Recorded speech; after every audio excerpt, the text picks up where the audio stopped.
ஆனா நான் எவ்வளவு முயற்சி பண்றேன், என்னால பாவத்துல இருந்து வெளியே வரவே முடியல. ஒரு வாரம் ஒழுங்கா இருக்கேன், என்னால அதுக்கு மேல ஒழுங்கா இருக்கவே முடியல, ப்ரேயர் பண்ண முடியல. என்னன்னா பண்றது? சிம்பிள் பிரதர், நான் உங்களை என் வீட்டுக்கு கூப்பிடுறேன். நீங்க அன்னைக்கு ரொம்ப பசியோட இருக்கீங்க, நான் உங்களுக்கு பிரியாணி செஞ்சிருக்கேன். நீங்க எவ்வளவு ஸ்பீடா வருவீங்க? பயங்கரமா ஓடி வந்துடும். ஓகே, நான் உங்களுக்கு ஃபர்ஸ்ட் டைம் சாப்பாடு வைக்கிறேன். எவ்வளவு ஸ்பீடா சாப்பிடுவீங்க? பயங்கர ஸ்பீடா சாப்பிடுவேன். ரெண்டாவது டைமும் வைக்கிறேன். கொஞ்சம் கம்மியா தான் சாப்பிடுவேன். மூணாவது டைம் வைக்கிறேன். இல்ல அதுக்கு மேல சாப்பிட முடியாது. என்ன சொல்லுவீங்க? ஃபுல்லா ஆயிடுச்சுன்னு சொல்லுவேன். உண்ட வரைக்கும் ஃபுல்லா ஆயிடுச்சு. ஒரு பருக்கு கூட சாப்பிட முடியும்.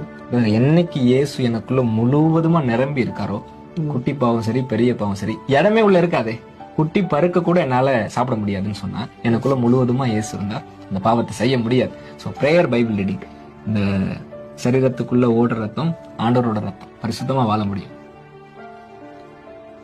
ஸோ பிரதர் சொன்ன மாதிரியே நம்மளோட லைஃப்ல daily Bible reading and prayer இருந்தது அப்படின்னா நிச்சயமா நம்மளால பாவத்தை ஓவர் கம் பண்ண முடியும். எந்த மனுஷன்கிட்ட போய் நீங்க புலம்ப வேண்டாம், நேரா தேவனுடைய